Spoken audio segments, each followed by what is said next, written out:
The folder landed next to my water glass without a word. My brother Caleb didn't even look at me when he slid it across the table. He just tapped the cover twice with 2 fingers, like you'd signal a dog to sit, and said, "We need that signed before we finish eating." His wife, Diane, adjusted the gold bangle on her wrist and smiled at me the way adults smile at children who ask too many questions. My mother reached for the bread basket. My father poured more wine and stared at the candle in the center of the table. Not a single pair of eyes found mine. That was my welcome to the annual Whitmore family dinner. 1 folder. 1 sentence. Silence from every person who was supposed to love me. The dining room smelled like roasted garlic and fresh flowers. White lilies. The kind my mother ordered specially because she said they made a room feel important. The long oak table had 12 chairs. Tonight there were 7 of us, and I had never felt more alone in my life. I picked up the folder. It was heavier than it looked. I placed my hand flat on the cover and breathed slowly. Whatever was inside, I was not going to let my hands shake. They had a name for me in this family. Not a cruel name. It was softer than that and somehow worse. They called me the one still finding her way. Caleb was the one who built things. I was the one still figuring it out. I had heard some version of that sentence my entire life. At Christmas dinners, at graduation parties that weren't mine, at Sunday phone calls where my mother asked how I was doing in the careful tone she used when she expected the answer to disappoint her. I opened the folder slowly. Inside were 3 pages on thick white paper, each with small yellow sticky tabs pointing to signature lines. The words were long and legal and dense, but I did not rush.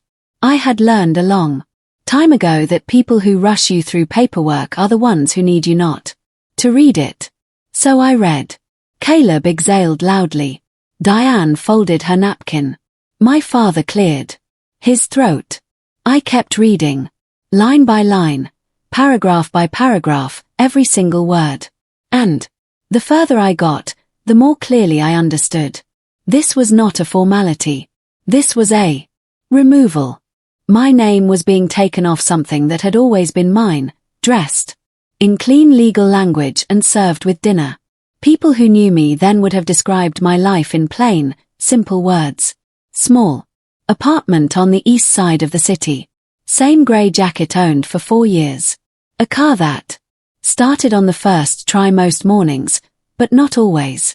I worked from a desk in the corner of my bedroom, laptop open, a mug of coffee going cold while I read contracts and moved numbers around spreadsheets no one in my family ever asked to see. To look at me you would think, she's fine. Maybe a little behind, but she'll sort it out.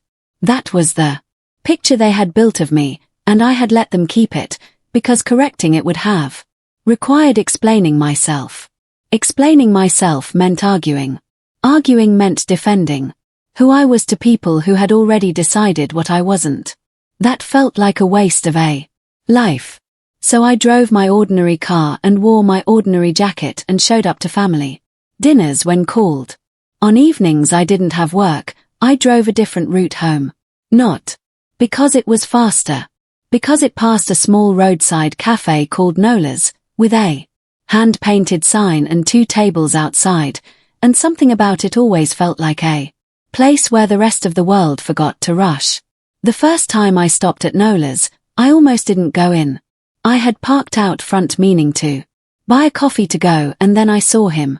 An old man at the corner table outside, sitting alone with a cup of tea going cold in front of him, watching the street with calm, unhurried eyes. No one was sitting with him. The young couple at the next table were deep in their phones. He looked like a man the world had simply decided to move past. I don't know what made me stop. I ordered 2 teas and set one on his table and asked if the seat across from him was taken. He looked up with quiet, careful eyes and said it wasn't. We talked for 40 minutes. He told me about growing up in a small town in the South. About a business he had started decades ago with nothing but a single idea and A borrowed typewriter. He laughed easily and listened the way people listen when they are genuinely interested, not just waiting for their turn to speak. When Hash finally stood to leave, he nodded at me and said, "You show up when it matters. Not many people do, window, anymore." I drove home thinking about that sentence for longer than I expected. After that first evening, stopping at Nola's became a habit. Not every night, but often. Enough that the cafe owner, a short woman named Vera, started having my order ready. When she saw my car pull up, the old man was there most evenings. His name was Walter. He dressed simply, paid with exact change, and never seemed in a hurry to be anywhere at all. I always sat with him. Some evenings we talked for an hour. Some evenings we sat in comfortable silence while the street moved past. One Thursday evening, two young men nearby laughed as I walked toward Walter's corner. One said, loud enough to hear, "She does this every week. Just sits with the old guy. Doesn't she have somewhere better to be?" I sat down and poured milk into my tea. Walter watched me with steady eyes and said nothing about what he had obviously heard. But that was the same evening Vera leaned over my shoulder as she cleared our cups and said, quietly, close to my ear, "You know, honey, you've been sitting with him for months and you still don't know who he is." I looked at her. She just straightened up and walked back inside, leaving that sentence hanging in the air like a question I hadn't thought to ask. Back at the dinner table, Caleb had run out of patience. He leaned forward with both forearms on the table and used the low, controlled voice he reserved for when he wanted to sound reasonable but had already made up his mind. "Nadia," he said, "this has been sitting for 3 weeks. The estate attorney needs it by Friday." I set the pages down and looked at him. "It removes my name from the trust property," I said. "For $1. He picked up his wine glass.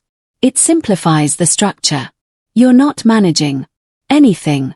You never have been. This just reflects reality." My mother made a small sound. My father cut his food. "I'm not signing tonight," I said. Caleb set his glass down. With a deliberate click. "Nadia." "I'm not signing tonight," I repeated. Same words.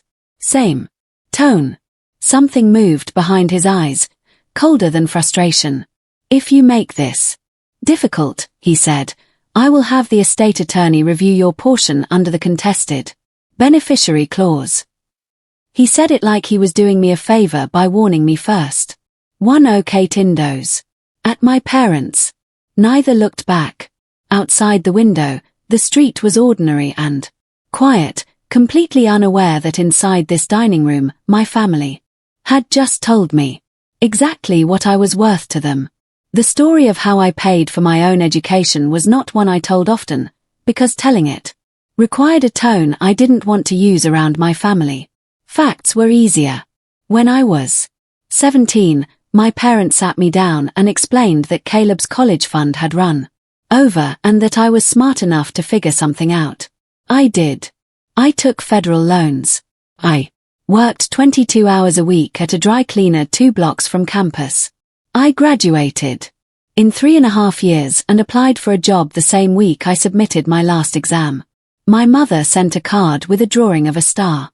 She did not come to the ceremony. Caleb had a squash tournament that weekend. In the years that followed, I built quietly. Not because I was hiding anything, but because no one ever asked. I co-founded a healthcare software company called VeraLink out of a 1-bedroom apartment with a whiteboard, a second-hand monitor, and a business partner named Olivia who believed, as I did, that we were building something real. I remember sitting on the floor at 2 in the morning eating cold noodles, looking at numbers that finally added up, and thinking, not yet. Don't say anything yet. Let it become something first. 2 evenings after the dinner, I drove to Nola's. I needed air and quiet and a table that didn't feel like a courtroom. Walter was already there, cup of tea half finished, watching evening traffic with the peaceful expression of someone who had long since made peace with time. I sat down. Vera brought my order without being asked. For a few minutes neither of us said anything. Walter never filled silence just to fill it. Eventually he looked at me and asked, "Do they still underestimate you?" I turned the mug in my hands. I thought about the folder, about Caleb's voice, about my mother not looking up. I smiled and said nothing. Walter nodded slowly, as if the silence had answered him completely. He looked back out at the street and after a moment he said, "Good. Let them." The two words sat between us like something solid. Not advice. More like permission, the kind that comes from someone who has lived long enough to know that being underestimated by the wrong people is not a wound. It is, if you are patient enough, a significant advantage. I drove home that night and sat at my desk for a long time, reading documents, making notes, thinking carefully about what came next and what I needed to be ready for. I read the trust document properly that weekend. All of it, not just the 3 pages they had given me. The original full document, which I had quietly requested from the estate office 6 months earlier when I first heard Caleb mention a restructuring. The relinquishment was not standard. It did not reflect the current value of the trust property. It contained no independent appraisal. The $1 consideration clause was buried beneath 3 paragraphs of dense legal language designed to make a person feel like the dollar was a technicality. I also found something else. A management fee agreement attached as an exhibit. Fees drawn quarterly from the trust account to a company called Delmorn Advisory Group. I wrote down the name and opened my laptop. Delmorn Advisory Group was registered in Delaware. A private company, no public profile, no website, no listed clients. I kept digging. An hour later I found a business registration filing. Listed as the sole director of Delmorn Advisory Group was the name Caleb N. Whitmore. I sat back in my chair and looked at that name for a long time. I was not angry. Anger is loud and I needed quiet. I needed precision.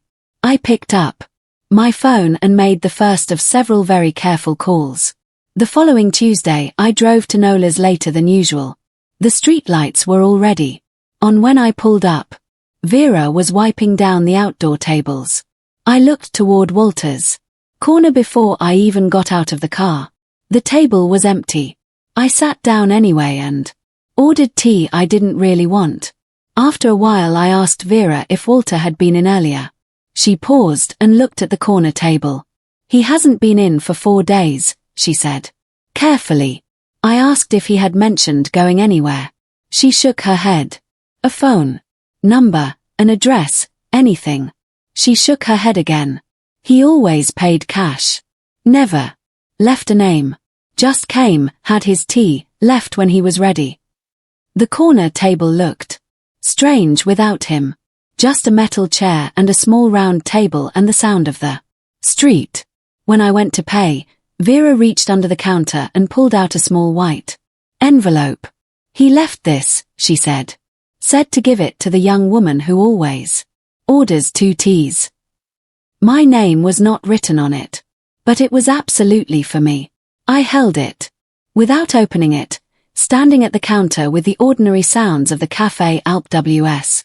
Go to settings to activate W around me. Inside the envelope was a single sheet folded in thirds. The handwriting was neat and unhurried, the kind that belongs to a generation taught to write like it mattered. It said, "Trust what you've built. The truth always arrives. It just needs you not to get out of its way." Below that, one more line, "When the time is right." Tucked into the fold was a small business card. Heavy cardstock. Plain white. Simple black text. No logo, no job title. Just a name, Elliot Graves, and a New York area code. On the back, in Walter's same handwriting, for words, "He already knows you." I sat in my car outside. "From me right now. Let them." I looked at Caleb and said I needed a few more days. Nola's reading the note twice, then a third time. I did not know the name Elliot Graves. I searched it on my phone. The first result was a Wall Street Journal profile from 11 months ago. The headline read, Graves Capital Partners closes record fund at $4.40 billion. There was a photograph. A man in his 60s, well-dressed, standing outside a building in Manhattan. I looked at the photograph carefully for a very long time. Then I looked at the card again. Then I looked at the photograph again. My hands were completely still. The next family meeting was not a scheduled one. Caleb called it a check-in, which in our family meant he had decided something and wanted witnesses when he told me. My parents sat on the couch. Diane was near the door. Caleb stood by the window and said any further delay would trigger a contested beneficiary review, costly and damaging to my relationship with the rest of the family. Then he offered me $25,000, a goodwill payment. He said he understood I had financial pressures, and this was the family's way of making sure I was taken care of. My mother nodded. Once, my father looked at the fireplace. I thought about Walter's note, about the business card in my coat pocket, about Del Morn Advisory Group and $312,000 draining from a trust with my name on it. I almost said yes. Not because of the money. Because part of me was tired. Part of me had always been tired of fighting for space in rooms where the furniture had been arranged to leave none for me. Then I heard two words in my head as clearly as if Walter were sitting across from me right now. Let them. I looked at Caleb and said I needed a few more days. The forensic accountant I hired was named Patricia, and she was thorough in a way that made Caleb's paperwork look careless. I sent her the trust documents, the management fee agreement, and quarterly statements from the estate office. She called me back in 4 days. Her voice was careful and professional, the way people speak when they are about to tell you something significant. The management fees paid to Del Morn Advisory Group totaled $312,000 over 30 months. The trust documents required written consent from all named beneficiaries for any related party agreement over $50,000. There was no record of that consent being requested. There was also no record of any services being rendered. No invoices, no deliverable reports, no communication trail between the trust and Del Morn that would support the payments as legitimate expenses. Patricia said, in her measured accountant's voice, that the pattern was consistent with the systematic misappropriation of trust assets. I wrote that phrase down exactly. I asked her to document everything and send the full written report. Then I closed my laptop, leaned back in my chair, and sat in the quiet of my apartment for a few minutes. Then I picked up my phone, found the business card in my coat pocket, and called the number on the back. I searched for Walter for 2 weeks. I went back to Nola's every few days and asked Vera if she had seen him. She hadn't. I described him to the regular customers. One man thought he remembered him but wasn't sure. I checked public records for the name Walter combined with the neighborhood and the age I guessed him to be. Nothing useful came back. No social media profiles, no local news mentions, no community listings. It was as if he had existed entirely outside the systems we use to track people. I thought about what Vera had said months ago. You still don't know who he is. I thought about the card. The Wall Street Journal profile. Graves Capital Partners. A man who moved $4.4 billion and kept his name mostly out of the press. If Walter had any connection to someone like that, maybe disappearing without a trace was not a mystery. Maybe it was simply a habit. A deliberate one. I stopped searching after the 14th day. Not because I didn't care, but because I understood that whatever Walter's role had been in my life, it was complete. He had given me what he came to give. He had said to trust what I built. I was trying to do exactly that. The envelope arrived on a Thursday morning, which was just an ordinary Thursday until I picked up my mail. Ivory paper, almost cream-colored, with my name and address in. Clean formal type. No return address. Inside was a folded card, the kind used for upscale invitations. It read, "You are invited to attend a private meeting at the Alderton Club, 14, West 53rd Street, New York City, on the 18th at 10 a.m. Kindly confirm attendance. This meeting is requested at the direction of Elliot Graves, Graves Capital Partners." I turned the card over. On the back, in handwriting that was not the same as the printed text, someone had added 2 words, "Please come." I did not recognize the handwriting, but I recognized the message. I booked a train ticket that same afternoon. I told no one in my family. The Alderton Club, I discovered when I searched it, was a private members club in Midtown Manhattan, founded in 1887, with a membership list that was not publicly available. The reviews online were sparse and brief, the kind written by people who understood that describing a place too specifically defeats the purpose of keeping it private. I confirmed my attendance and set the card carefully on my desk where I could see it. I should have known my family would find out I was leaving. Caleb called on Friday evening, and his voice had the bright, careful energy of someone who had recently received information they were pretending not to have. He asked how I was doing. Then, after 40 seconds of small talk, he asked if I was planning to travel this weekend.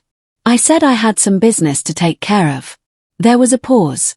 He said the estate attorney had requested that all beneficiaries refrain from independent discussions related to the trust until the relinquishment was resolved.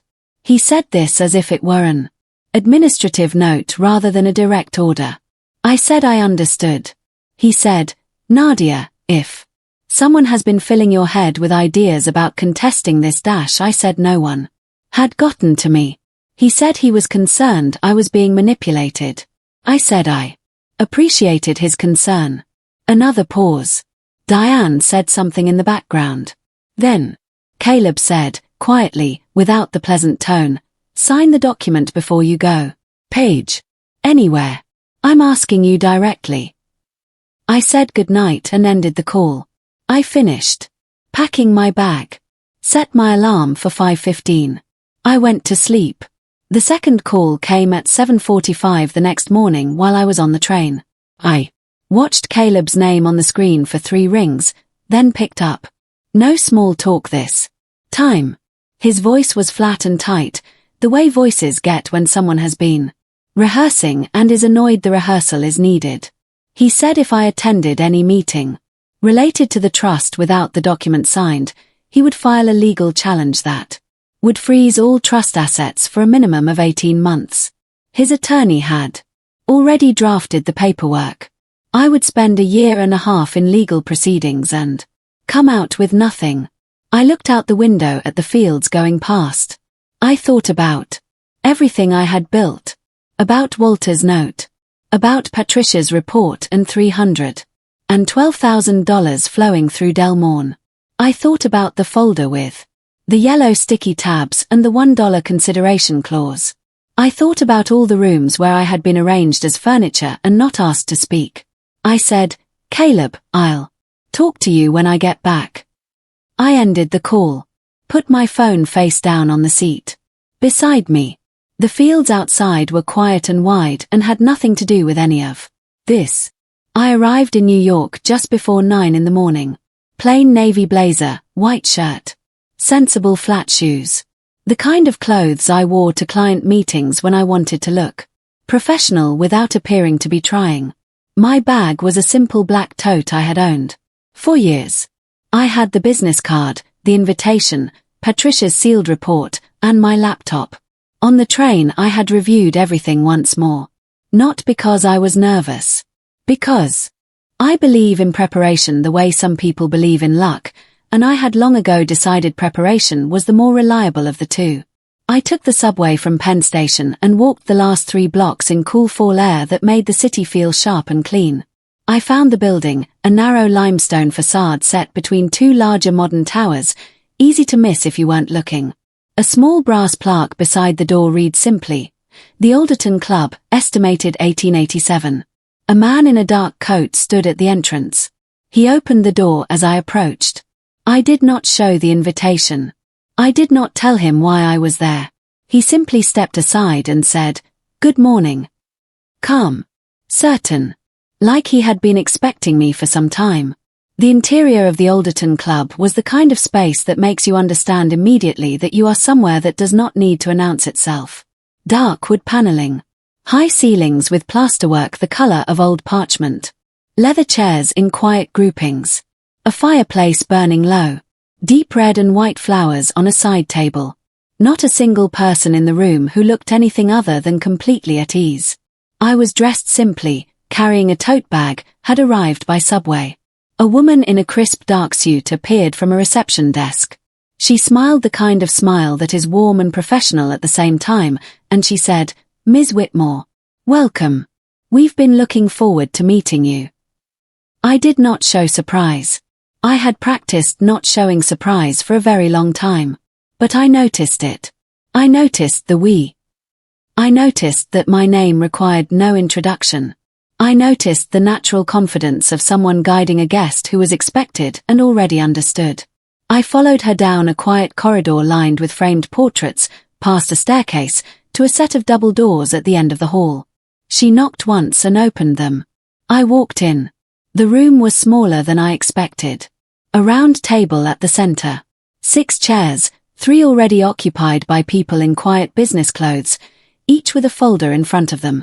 2 screens on the far wall showed financial data. A window to the left overlooked a courtyard. The woman who had led me in gestured to an empty chair and left. Saturday. One of the men introduced himself. I recognized his last name from a deal announcement 2 years earlier. The woman beside him said her name and I recognized it from a board listing during the Veralink due diligence process. The third person was a senior associate. I shook hands, placed my folder on the table, and waited. Then the door behind me opened one more time. I turned. The man who walked in was wearing the same simple clothes, the same calm expression, the same unhurried pace I recognized from a corner table at a small roadside cafe. He moved to the head of the table without rushing, without ceremony, and looked at me with exactly the same eyes I had known across a cup of tea for nearly a year. Everything in the room settled around him like weather finding its level. It was Walter. He was different in this room. Not in his manner, which was exactly the same, but in the way the room arranged itself around him. The executive straightened almost imperceptibly. The associate closed his folder. Walter sat and looked at me with the same patient eyes I had known at Nola's. "You came," he said. "You left me a card," I said. He smiled at that. Then one of the executives opened the meeting with formal, careful words. He said that Walter, whose full name was Walter Elliott Graves, the Elliott Graves of the business card and the Wall Street Journal profile and the $4.4 billion fund, had been involved in the acquisition of Veralink software for the past 14 months. I kept my face still. I looked at Walter. He looked back with the same patient, amused expression he had worn every single evening at the cafe while I ordered 2 teas and thought I was doing him a kindness. He said quietly, "I've been watching your company for a long time. And watching you for almost as long as you show up when it matters. I needed to know that was real and not something people perform." He explained it carefully, without drama, the way he had always spoken. Graves Capital had been one of 3 institutional partners in the Veralink acquisition. They had come in quietly in the final phase, which was why I had not seen his firm in the deal filings I reviewed. He had encountered my name in the company documents and arranged to be present at early investor briefings. Meetings I hadn't attended personally because Olivia had handled the investor side while I ran operations. But he had read everything I had written. Every memo, every strategic plan, every quarterly report filed over 6 years. He said he had wanted to meet the person behind the documents not in a boardroom but as a person, in the ordinary world, to see who I actually was when no one was watching. He looked at me directly. "Your kindness is not separate from your competence," he said. "In most people it is one or the other. I wanted to be certain you understood what we were acquiring was both." He paused and looked briefly at the folder I had brought. But your biggest test, he said, was never the business. He let that sentence settle for a moment. It was what was happening at home. The executive to Walters left slid a document across the table. I read it slowly, the way I read everything important. The acquisition of Veralink Software had been finalized at $1.6 billion. My equity stake, through my founding share agreement with Olivia, represented 22% of the final distribution. The number printed at the bottom of the page was $352 million. I set it down. The room was very quiet. Walter watched me with no particular expression, which was the right expression, because this was not a moment for theater. The executive then opened a second folder.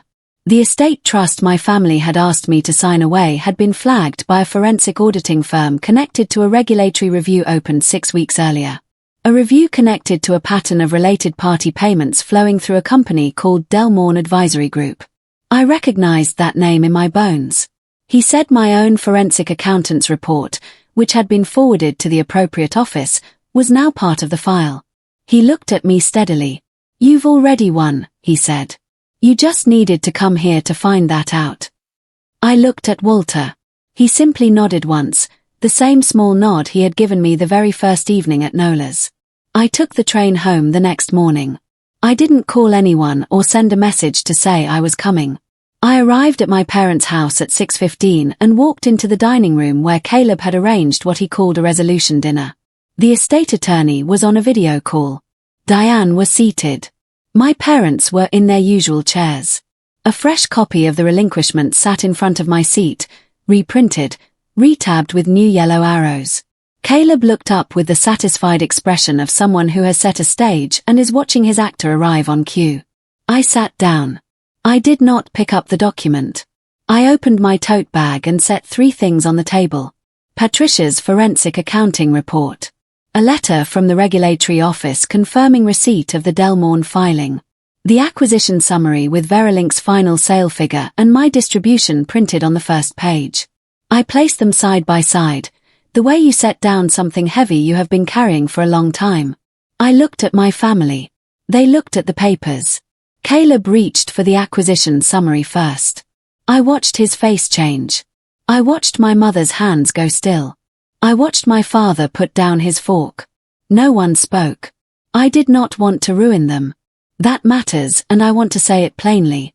There is a version of this story where I use everything I had to take my brother apart and make my parents feel every year of dismissal at once. I chose a different version. I told Caleb the regulatory report had been filed independently and that cooperating was the wisest thing he could do. I told the estate attorney I would not be signing and expected an independent appraisal within 60 days. I told my parents I loved them and that I had spent a very long time waiting to be seen, and I was no longer willing to wait. Then I stood up. I thought about Walter at his corner table. About ordering 2 teas for a man the world walked past. About the girl who graduated alone and built something real without ever needing a raised glass to keep going. I was not the family disappointment. I had simply been building in a direction no one thought to look. Outside, the air was cold and clean. I got in my car and did not look back. Everything I needed was already ahead of me. Have you ever been underestimated by the people closest to you? What did it teach you?